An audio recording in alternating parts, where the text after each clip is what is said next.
1 Samuel, chapitre 4. La parole de l'Éternel s'adressait à tout Israël. Israël sortit à la rencontre des Philistins pour combattre. Ils campèrent près d'Ébénézer, et les Philistins étaient campés à Aphek. Et les Philistins se rangèrent en bataille contre Israël, et le combat s'engagea. Israël fut battu par les Philistins, qui tuèrent sur le champ de bataille environ 4000 hommes. Le peuple rentra au camp, et les anciens d'Israël dirent: Pourquoi l'Éternel nous a-t-il laissé battre aujourd'hui par les Philistins? Allons chercher à Silo l'arche de l'alliance de l'Éternel. Qu'elle vienne au milieu de nous, et qu'elle nous délivre de la main de nos ennemis. Le peuple envoya à Silo, d'où l'on apporta l'arche de l'alliance de l'Éternel des armées qui siègent entre les chérubins. Les deux fils d'Éli, Ophni et Phiné, étaient là, avec l'arche de l'alliance de Dieu. Lorsque l'arche de l'alliance de l'Éternel entra dans le camp, tout Israël poussa de grands cris de joie, et la terre en fut ébranlée.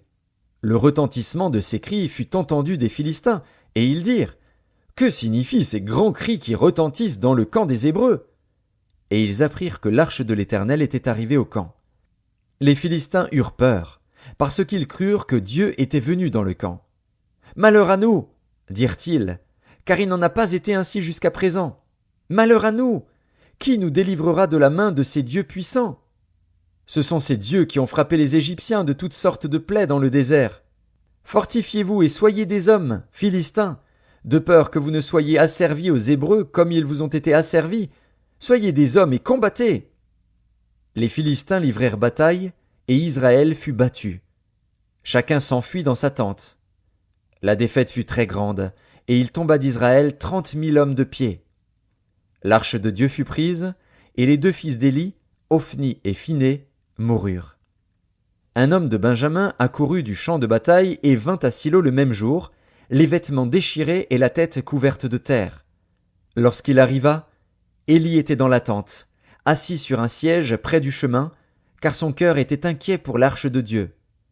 À son entrée dans la ville, cet homme donna la nouvelle, et toute la ville poussa des cris. Éli, entendant ces cris, dit: Que signifie ce tumulte? Et aussitôt l'homme vint apporter la nouvelle à Éli.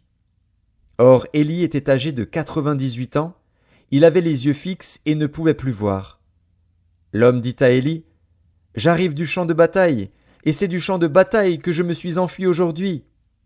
Éli dit: Que s'est-il passé, mon fils?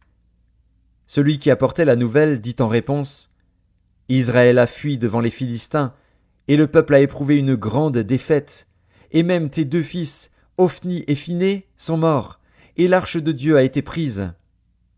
À peine eut-il fait mention de l'arche de Dieu, qu'Éli tomba de son siège à la renverse, à côté de la porte. Il se rompit la nuque et mourut, car c'était un homme vieux et pesant. Il avait été juge en Israël pendant 40 ans. Sa belle-fille, femme de Phiné, était enceinte et sur le point d'accoucher. Lorsqu'elle entendit la nouvelle de la prise de l'arche de Dieu, de la mort de son beau-père et de celle de son mari, elle se courba et accoucha, car les douleurs la surprirent. Comme elle allait mourir, les femmes qui étaient auprès d'elle lui dirent: Ne crains point, car tu as enfanté un fils. Mais elle ne répondit pas et n'y fit pas attention. Elle appela l'enfant Ichabod en disant: La gloire est bannie d'Israël. C'était à cause de la prise de l'arche de Dieu et à cause de son beau-père et de son mari. Elle dit: La gloire est bannie d'Israël, car l'arche de Dieu est prise.